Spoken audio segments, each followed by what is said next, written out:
Starfield just got an additional 2 new companions announced. We also got a ton of new visuals leading up to launch, as well as some new promotion material that I'll go over. Starfield also jumps to #1 on the charts. We have the official review embargo drop date and time, and a few other cool neat things to go over for your character builds. We got a lot to talk about. What's up, World Trooper? Back in the river, checking out all things Starfield. Okay, so first up, let's just jump into those brand new companions. Seems like we're getting 2 new each day, or at least it feels like that. I think we got Andrea technically that one day, so it was only 1 that day, and then yesterday we got 2, and now again we got 2 additional ones. So the first one here, we do have Vladimir Sal, who is an ex-pirate. Vlad joined the Constellation after helping Sarah recover the Centaurus proclamation. A photo of Vlad and Sarah holding the recovered document hangs in the lodge to this day. In his time with the Crimson Fleet, Vlad did things he's not proud of, but Constellation gave him a new lease on life. He's found a new calling, true comrades, and the means to redeem his past. There's definitely some mystery there with this one here, especially even, I think also with Andrea. She had kind of like a mystery with her scientific past. Some cool stuff there. Hopefully we do get a deeper dive into these NPCs and companions, and I hope that there isn't just the main 4 that we get like this full deep dive. I hope there is some stuff with the other 16. Who knows, maybe there isn't and it's just the main 4, and I don't really know who the main 4 are still. There's no like official word on that, so I guess we'll just have to wait and see. Now next up here we do have Walter Shroud, who is a financer.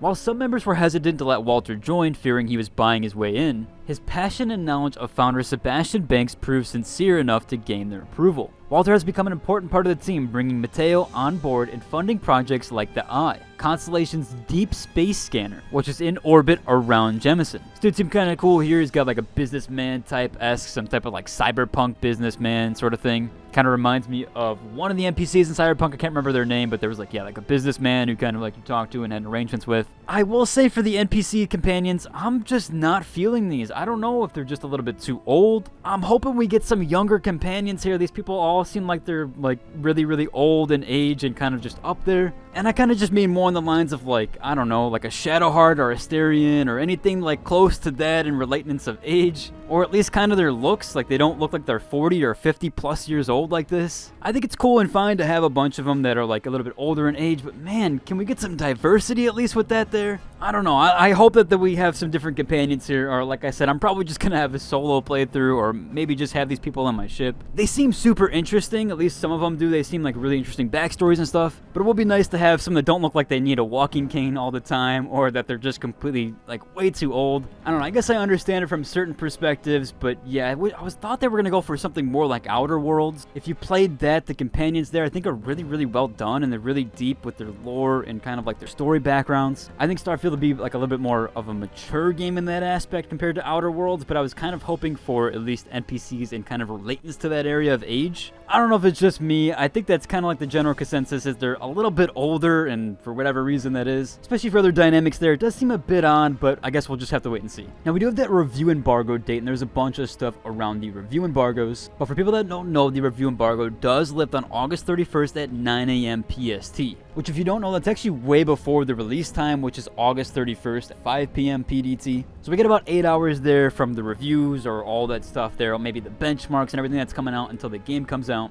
So do be wary if you're waiting on spoilers or anything, or you're kind of worried that there's going to be any spoiler stuff. Do be wary that from 9 a.m. the review embargo does drop and all the NDA stuff is gone. So Starfield's Twitter and their Instagram and basically like all their social medias, they've been dropping a ton of like promotional material everywhere. And one being kind of significant here, where they said across the worlds we have hidden 1,000 unique and numbered windowed to the worlds. Does seem sort of unique there, being 1001. I wonder if that's something to do with anything, or has any significance, or they're just trying to be fun. Kind of like in BG3, if you play it on Tactician mode, Raphael actually had 666 health, which I always thought was funny. Maybe he had that much health in the other modes, I don't really know, to be honest with you. Maybe it like scaled with damage, but yeah, I thought it was always kind of funny that he had 666 health, so maybe this is just like a denotion there, like, oh, we have 1001. However, maybe that one planet is quite significant. We'll have to wait and see. Now, they've also been dropping some promotional material on their YouTube channel as well, and we do have one here that just like literally just dropped 30 minutes ago, and it's called Starfield Space Camp. It's got Myth in there and a few other content creators that you might be familiar with on Twitch. They did a little thing with space exploration, doing some stuff there. It's kind of cool, and yeah, I mean, I get what they're trying to go for, like the broader audience thing. But if you do want to check it out, I'll have a link to that and everything that I cover in this video down below in the description. They also dropped some really, really, really cool imagery here of like some of the planets and the locations and kind of like their background imagery. They feature a little bit of Jemison and kind of what it looks like like on that planet. They also feature Sol. They also go into the wolf system here, and I guess these are like united colonies, so they kind of show off the imagery. I guess they're like maybe packed together in some sort of like either story or lore manner, or they're kind of like connected in some sort of background there. But they look super dynamic from each other, which I think is the most important takeaway from this, is they look really, really cool with the visual lighting and almost like the terrain and stuff. Everything just looks completely different from each other, and I do like that. There's a lot of variance there with the terrains and looks like these planetary systems. Now, I did say that Starfield topped the charts, and what do I mean by that? Starfield actually got #1 on the top-selling chart on Steam. It has finally overtaken BG3, but I think that was kind of, we all knew that was like coming, especially it being a bigger release. And yeah, BG3 sales are definitely going to tone down when you get into these later areas now, especially since the game's almost been out a month. The single player sales always kind of die down a little bit, and then they pick up with either patches or big updates, which, speaking of which, if you are around for BG3, I am doing a BG3 video tomorrow. We got a bunch of news to cover there, and I'm just waiting for a few more things to come out before I piece a full video together, so be sure to check that out. Now, someone did actually make a character sheet template here, and it's actually kind of cool on the background stuff here, and even like almost like a D&D lore thing. It seems like he made this character sheet from scratch, and it looks absolutely excellent, almost like some official material being used. He gives an example of what his looks like, or what it could look like as an actual character sheet. So I'll have this link down below to the Reddit post so that you guys can go directly to it and download his image directly, and maybe even get the template from him as well. He says he offers help on there, so if you want to DM him too, that's why I'll leave the Reddit link so you guys can go directly to it. But it seems super cool, and there's probably going to be a ton of stuff around this game for like little extra stuff, and I'll be sure to try to cover that as much as I can. Now, with the update yesterday, we actually did get some patch notes. However, these patch notes, they seem to be leaked or something like that. I'm not really sure what's going on there with all that stuff. There's been some official articles, or there's been some like news article outlets that have been posting this stuff, and yeah, I don't know if like it's exactly officiated yet because it's not any of the big ones. If you want to see the patch notes, head over to the Starfield subreddit, and it is on the main page. Again, I'm just kind of wary on linking anything. You guys don't really know this, but I've been dealing with a copy strike in the background that I got for a 4-month-old video, so I'm just trying to play it safe with everything and all this stuff and all the leaks and everything like that. I do think it's unfair to me as a small creator, because I've noticed that I'll get hit for a video and somebody else that's a much bigger creator won't, for the exact same information. In fact, it's happened to me twice now. It happened with the Hogwarts Legacy video a long time ago, or at least when that game came out, so I had been having to deal with that stuff. But overall, that should be covered for today's video. If I see anything else on any other updates, I'll be sure to post it down below in the either pinned comment or in the description.